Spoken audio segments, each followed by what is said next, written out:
Shalom. Sekali lagi shalom. Haleluya. Dalam Tuhan ada sukacita, dan di mana ada sukacita pasti ada senyuman di wajahnya. Boleh sama-sama berikan senyuman dulu, jumpai kanan kiri depan belakangmu, katakan mari bersukacita dalam Tuhan. Yuk minimal 2-3 orang, kiri kananmu depan belakangmu, berikan senyuman yang paling manis. Yang jomblo-jomblo jangan cuma 2-3, 4-5 orang. Ayo.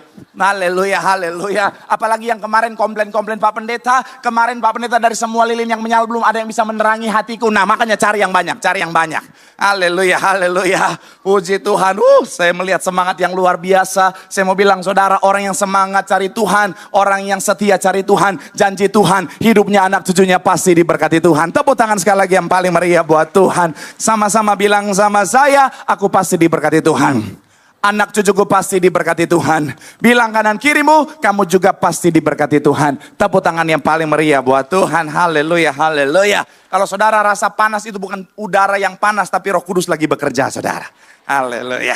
Yuk yang bawa Alkitab, kita mau angkat Alkitab kita. Alkitab juga boleh, Alkifon juga boleh. Yang gak bawa Alkitab, angkat tangan juga boleh. Sama-sama dengan iman percaya. Sama-sama kita katakan dalam nama Tuhan Yesus.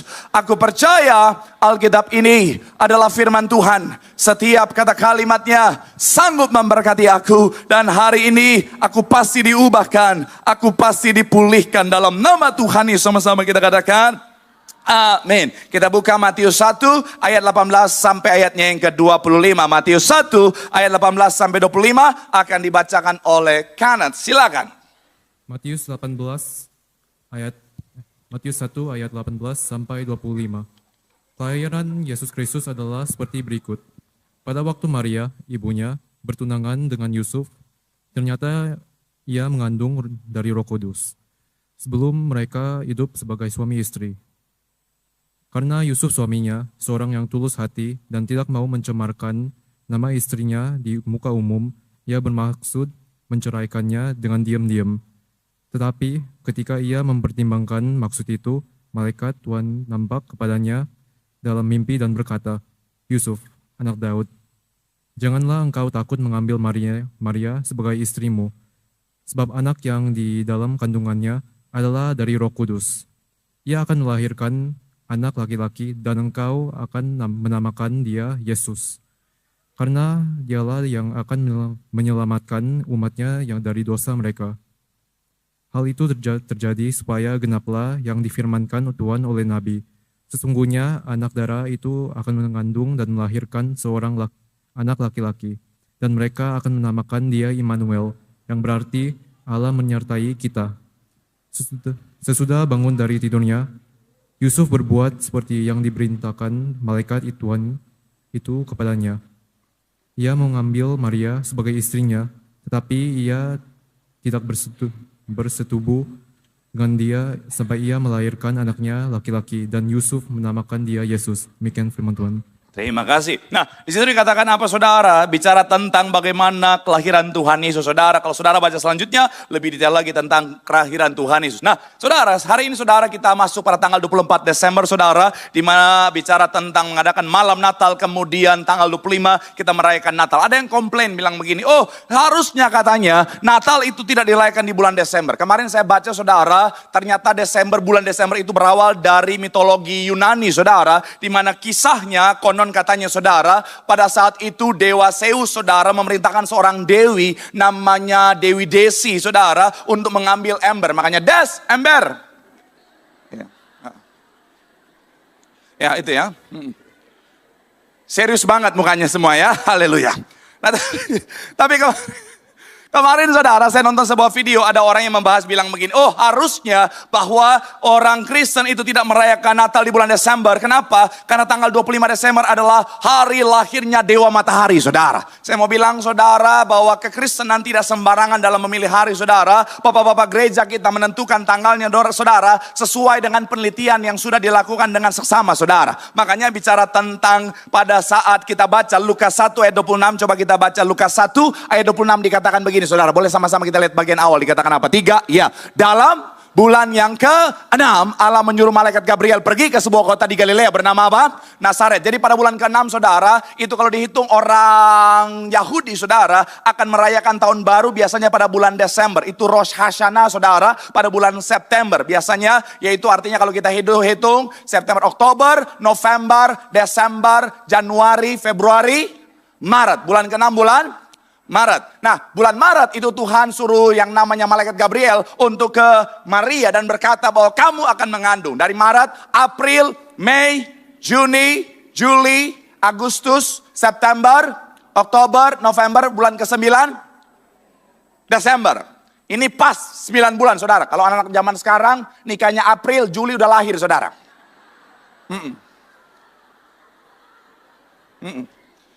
Itu namanya mujizat percepatan saudara. Haleluya. Nah ini pas 9 bulan saudara. Nah kenapa tanggal 25? Karena ketika ada penyesuaian yang dilakukan, penyesuaian kalender yang dilakukan oleh Alexander the Great saudara. Dia tahu bahwa pusatnya perjanjian adalah ketika sunatnya orang Yahudi saudara. Jadi orang Yahudi itu akan disunat pada hari ke-8. Tuhan Yesus juga dilakukan sunat pada hari yang ke-8 saudara. Menjadi tanggal 1 Januari saudara. Jadi tanggal 1 mundur 8 hari. 1, 31, 30, 29, 28, 27, 26. Hari ke-8 tanggal 25. Tapi ada yang bilang juga, oh tapi kan memang kan masalahnya Dewa Matahari juga lahir tanggal 25 Desember. Ya kalau bicara tentang tanggal 25 Desember, Tante Natali Siregar juga lahirnya 25 Desember saudara. Iya. Bahkan Aceng Silet yang di Bogor juga lahirnya 25 Desember saudara. Jadi kalau misalnya ada yang bilang, oh itu cocok lagi. No, saya mau bilang saudara, bapak-bapak gereja kita menentukan sesuai dengan penelitian dengan dasar yang kuat saudara. Tapi saya mau bilang saudara, mau apapun kata orang, kita tahu Yesus lahir bawa keselamatan bagi setiap kita. Tepuk tangan sekali lagi yang paling meriah buat Tuhan. Haleluya. Nah saudara, hari ini saudara dalam kisah Natal saya akan ajak saudara membahas salah satu tokoh Natal. Saudara yang buat saya sering terlupakan. Maksudnya gimana Pak Pendeta? Kenapa saya bilang sering terlupakan? Karena kalau saudara lihat dalam kisah-kisah Natal, tokoh-tokoh yang dia pilih, biasanya saudara adalah tokoh-tokoh kalau enggak, yang pertama biasanya bayi Tuhan Yesus saudara, yang dibahas. Kemudian setelah bayi Tuhan Yesus siapa yang biasanya dibahas? Maria. Apakah setelah itu Yusuf? No. Setelah itu biasanya yang dibahas apa? Orang Majus saudara. Setelah orang Majus siapa? Yusuf belum juga saudara, bukan juga. Yang dibahas biasanya adalah para gembala saudara di padang. Akhirnya apakah Yusuf? Kadang-kadang enggak juga. Yang dibahas malah pohon Natal saudara. Yusuf seringkali terlupakan saudara. Padahal Yusuf adalah ayat Tuhan Yesus di dunia. Padahal Yusuf adalah salah satu tokoh yang amat sangat penting dalam kisah Natal. Makanya ketika kita merayakan Natal, ucapan yang kita sebutkan adalah apa? Merry Christmas. Mary based on Maria, Chris on Christ, and Mas on Mas Yusuf saudara.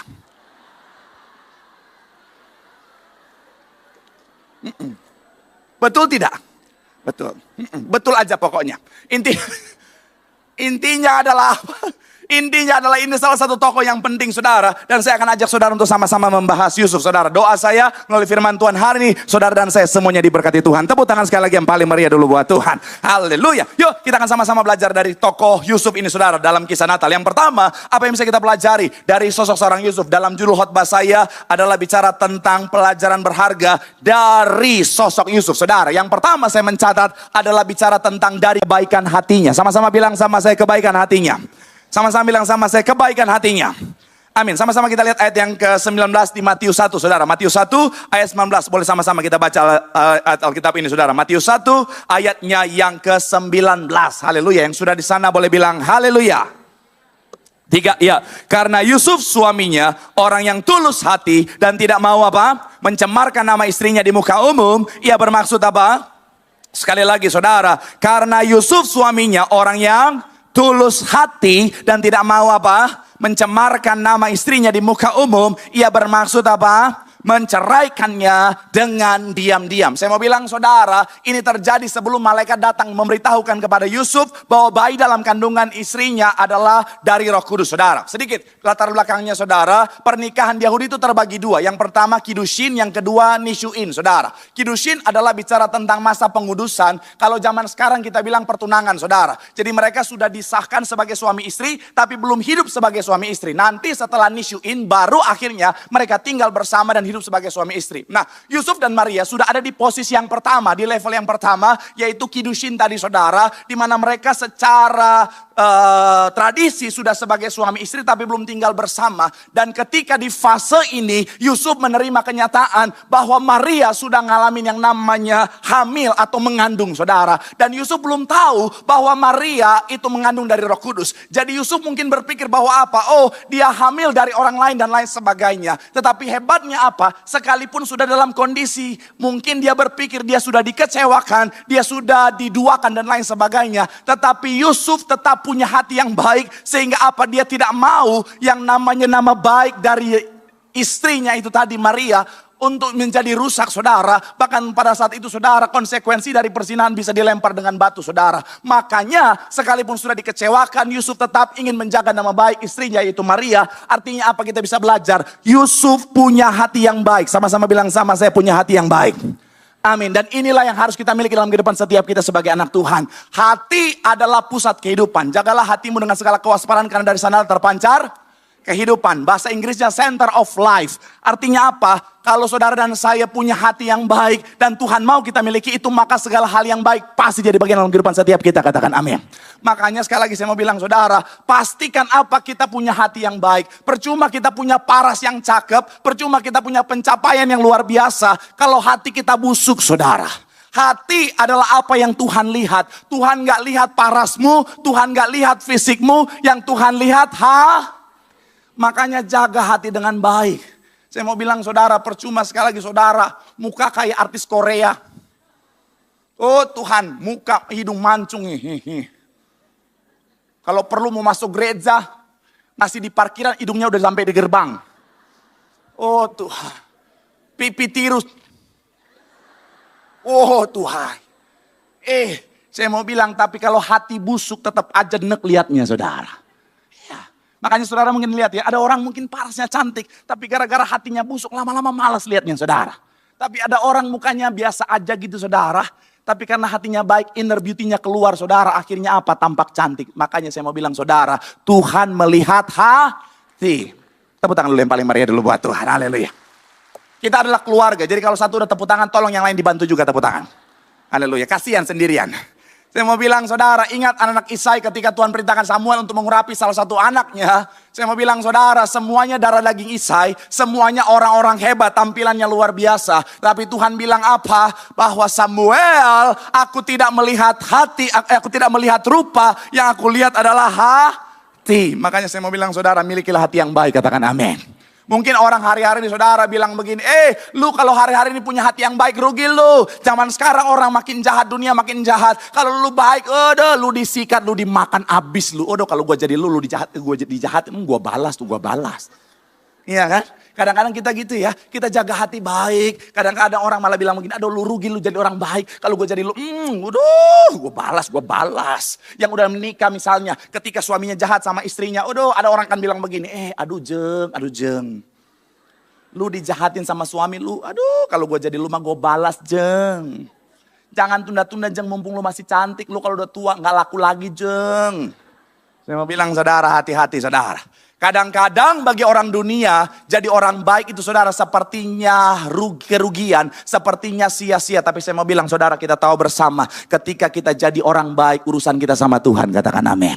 Ketika kita jadi orang baik, Tuhan melihat hati kita, maka saya mau bilang, saudara, pembelaan Tuhan pasti dinyatakan, katakan amin. Saya dalam perjalanan kehidupan saya, saudara, saya lihat banyak sekali tokoh-tokoh dalam Alkitab, saudara, mereka tetap jaga hatinya baik. Siapa contohnya? Contohnya Yusuf yang menjadi Perdana Menteri di Mesir. Dia dijual oleh kakak-kakaknya, saudara. Tapi ketika dia punya kesempatan untuk balas, dia nggak mau balas. Dia tetap tolong kakak-kakaknya. Artinya apa? Dia punya hati yang baik. Makanya Tuhan angkat dia, Tuhan berkati kehidupannya. Saudara ingat Daud. Daud dijahati oleh Saul. Orang yang harusnya jadi mentornya, orang yang harusnya menjaga, melindungi dia, malah ingin membunuh dia, saudara. Tapi hebatnya seorang Daud, dia tetap punya hati yang baik, dia jaga kebaikan hatinya. Akhirnya apa, saudara? Ketika ada kesempatan untuk membalas, Daud sama sekali nggak mau balas. Makanya pembelaan Tuhan diberikan untuk seorang Daud, saudara. Dalam perjalanan kehidupan saya pernah dalam kondisi di mana saya dijahati oleh orang yang saya pikir sahabat saya, teman saya sendiri, saudara.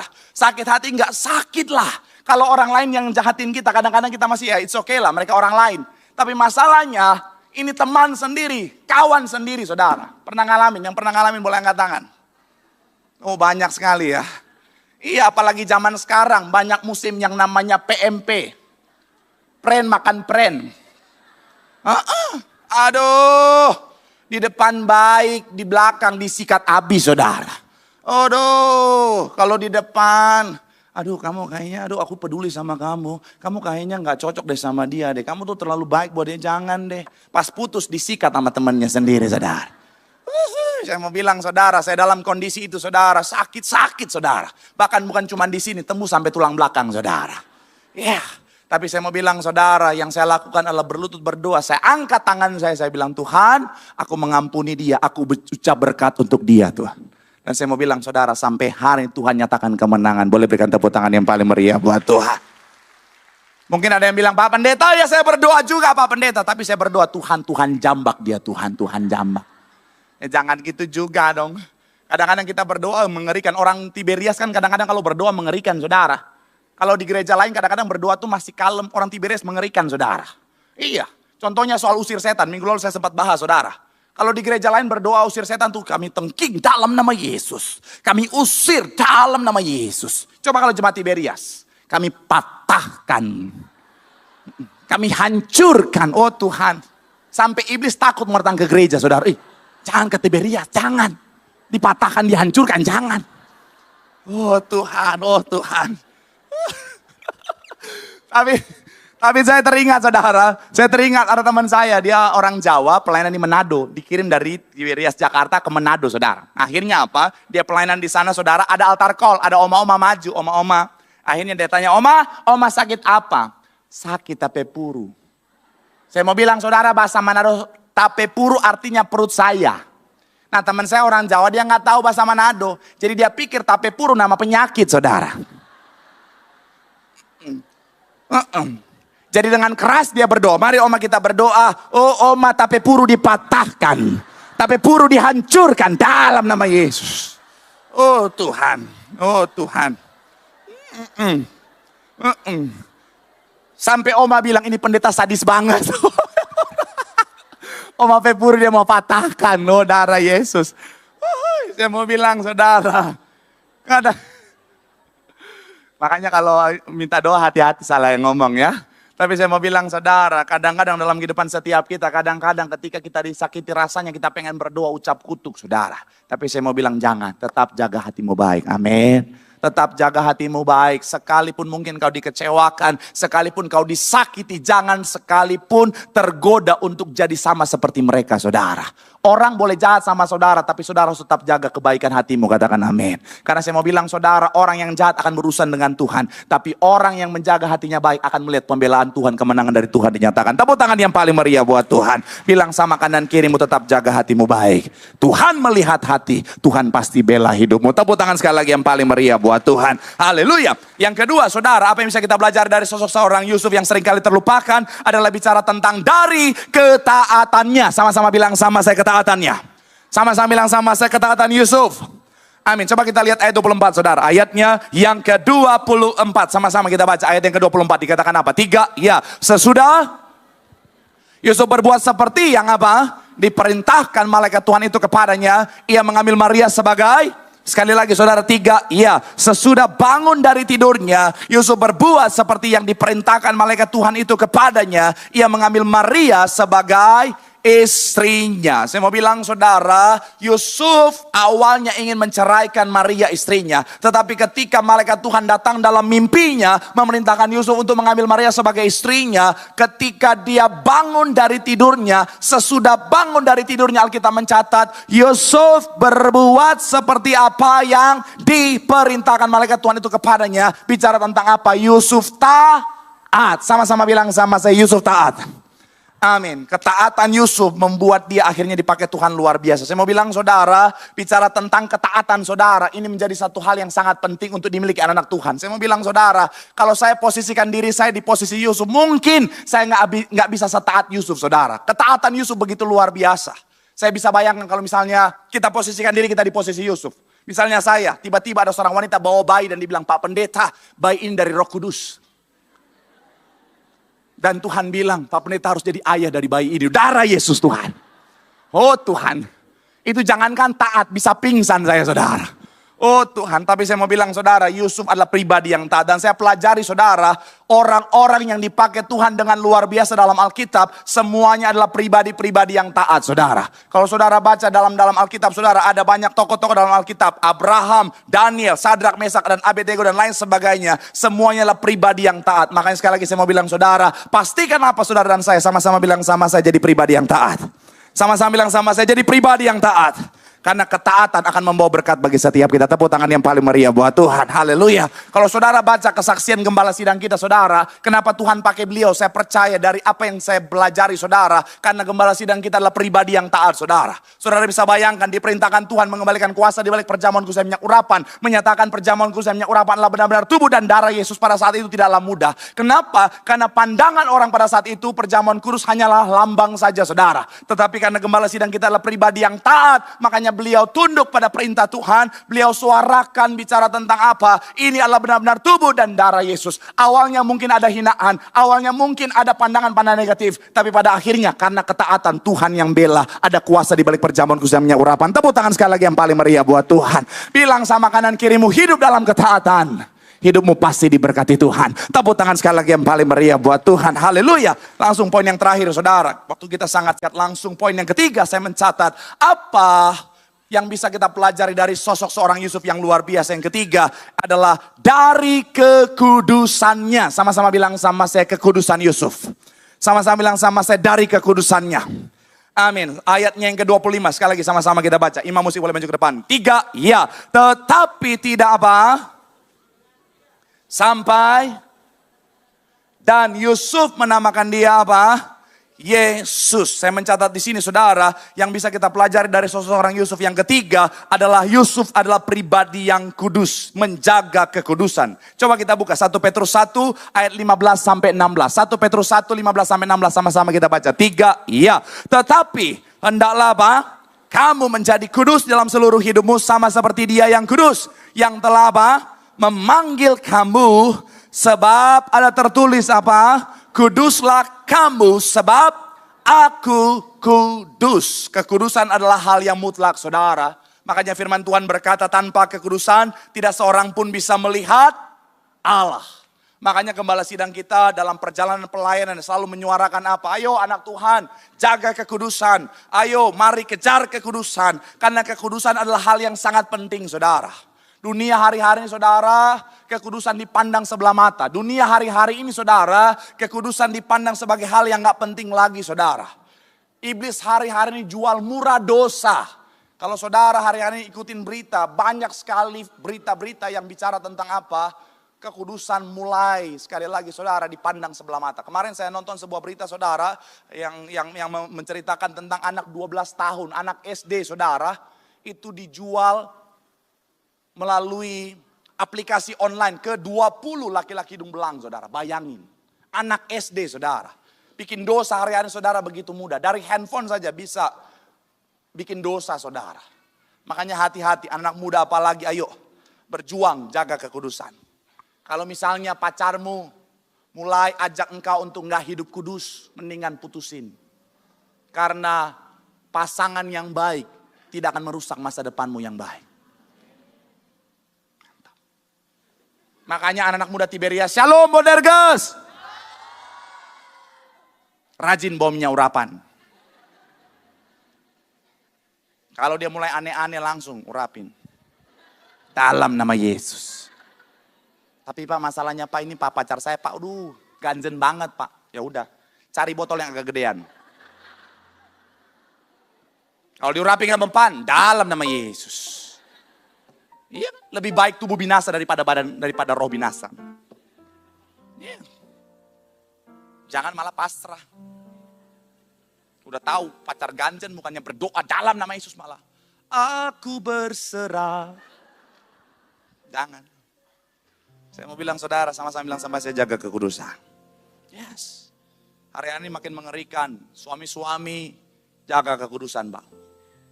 Karena kepala rumah tangga punya tanggung jawab atas keluarga. Jaga kekudusan dengan baik. Karena sekali lagi godaan hari ini makin mengerikan.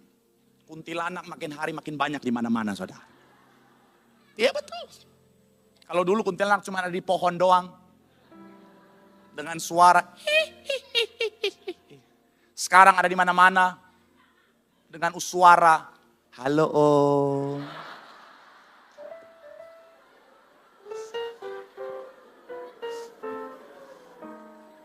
Halo Koko. Hati-hati. Makin mengerikan, saudara. Bahkan ada di mana-mana, pelakor ada di mana-mana. Bukan cuma di luar, di gereja juga ada. Coba yang pelakor-pelakor angkat tangan.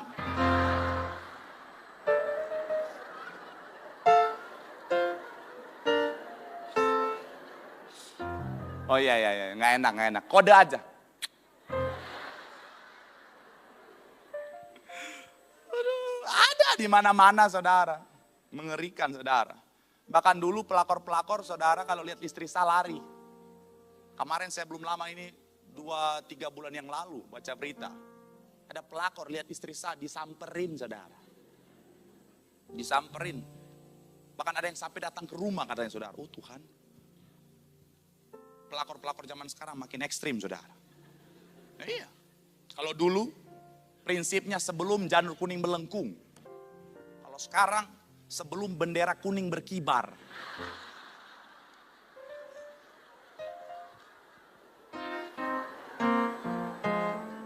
Selama hayat masih di kandung badan. Kita tetap.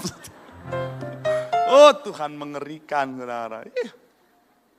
Bahkan ada di Manado satu ketika, saudara, ada seorang ibu yang saya layani, saudara. Jadi dia, suaminya itu kerja di luar kota. Kerja di luar kota, akhirnya apa, saudara? Kerja di luar kota, 3 bulan pertama masih sangat lancar komunikasinya. Pas masuk bulan-bulan ke-4, 5, 6 dan seterusnya, tiba-tiba hilang kabar. Akhirnya dia coba cari nggak dapat kabar. Tiba-tiba setelah itu ada nomor yang nggak dikenal, kirim foto. Ternyata yang kirim foto adalah pelakornya yang foto bersama dengan suaminya. Bayangin, saudara. Pelakor kirim foto ke istrinya. Dia kaget, saudara. Dia coba hubungi nomornya, nggak bisa dihubungin. Dia telepon terus, nggak bisa dihubungin. Akhirnya dia hubungin terus nomor suaminya sampai aktif. Tapi akhirnya apa, saudara? Tiba-tiba nomor suaminya masuk telepon ke dia. Dia, wah suami saya nih. Ketika dia angkat ternyata yang ngomong pelakornya. Dan pelakornya bilang, hey elu, jangan lagi ganggu-ganggu suami elu.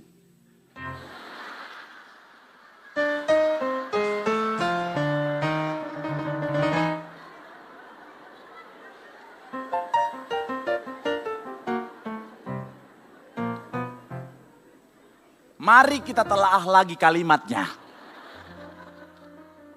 Hei elu, jangan lagi ganggu-ganggu suami elu. Ini kalau saudara telaah dengan benar, dengan baik, dengan seksama dalam tempo yang sesingkat-singkatnya. Ini benar-benar sejauh ini yang paling jauh, saudara. Iya. Saya ketika dengar kesaksian itu saya sampai nggak habis fikri, saudara. Iya. Karena di luar Nurul.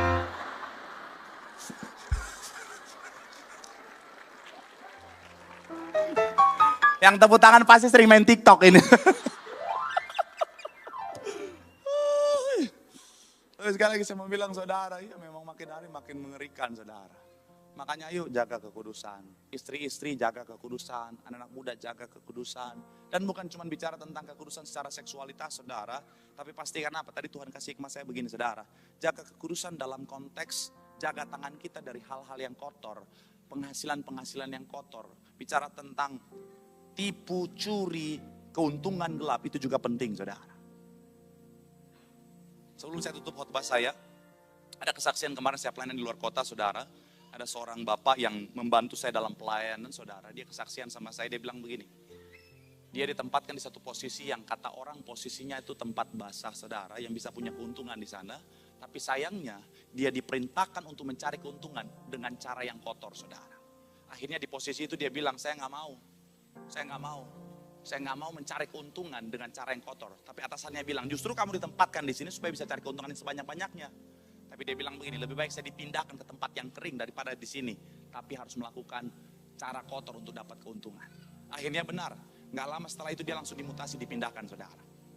Tapi kesaksian dia, gak lama dari dia setelah dipindahkan, tempat yang sebelumnya itu saudara, disidak dan semuanya kena hukuman karena ditemukan banyak pelanggaran di sana saudara. Dia seperti diselamatkan Tuhan karena dia jaga kekudusan tangannya saudara. Saya mau bilang pesan saya sebagai hamba Tuhan, jaga kekudusanmu, kau akan lihat hidupmu pasti diberkati Tuhan. Tepuk tangan sekali lagi yang paling meriah buat Tuhan. Bilang sama kanan kirimu, jaga kekudusan, hidupmu pasti diberkati Tuhan. Tepuk tangan sekali lagi yang paling meriah buat Tuhan. Yang diberkati boleh lambaikan tanganmu. Sekali lagi tepuk tangan sorak-sorai yang paling meriah buat Tuhan. Haleluya, haleluya, haleluya. Ku mau sepertimu Yesus, disempurnakan selalu dalam segenap jalanku, memuliakan namamu. Katakan, ku mau sepertimu Yesus, ku mau sepertimu Yesus, disempurnakan, sempurnakan.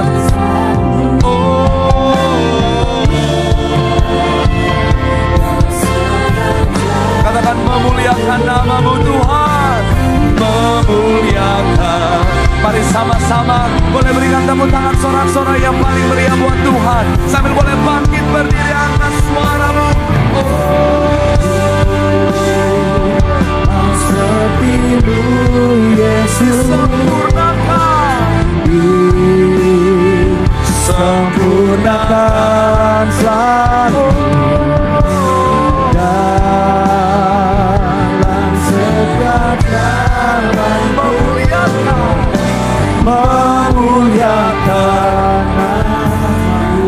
Mari sama-sama doa di hadapan Tuhan. Firman Tuhan mengingatkan setiap kita bahwa yang pertama belajar dari seorang Yusuf, pastikan kita menjaga hati kita tetap baik. Di dunia yang semakin hari semakin jahat, jagalah hatimu baik, karena Tuhan melihat hati. Dan ketika kita tetap jaga hati kita baik, pembelaan Tuhan, berkat Tuhan pasti jadi bagian setiap kita. Yang kedua, pastikan sebagai anak Tuhan, mari tetap hidup dalam ketaatan. Karena ketaatan akan membawa kita pada keselamatan yang Tuhan sudah sediakan. Dan yang terakhir, pastikan saudara dan saya tetap jaga kekudusan. Karena kekudusan berkaitan dengan kerajaan sorga. Orang yang hidup kudus akan terima kerajaan sorga. Orang yang hidup kudus pasti diberkati Tuhan. Karena berkat Tuhan dari tempat yang kudus dan akan turun buat setiap mereka yang jaga hidup kudus. Hiduplah dalam kekudusan, berjuanglah. Kau akan lihat hidupmu pasti diberkati Tuhan. Sambil angkat tanganmu, pandang Tuhan. Bawa hatimu di hadapan Tuhan. Kuduskan hati kami, kuduskan pikiran kami Tuhan. Untuk layak pesta dalam kerajaan sorga. Sambil angkat tanganmu di hadapan Tuhan. Dalam segenap jalanku, memuliakan namamu. Boleh berikan tepuk tangan yang paling meriah buat Tuhan.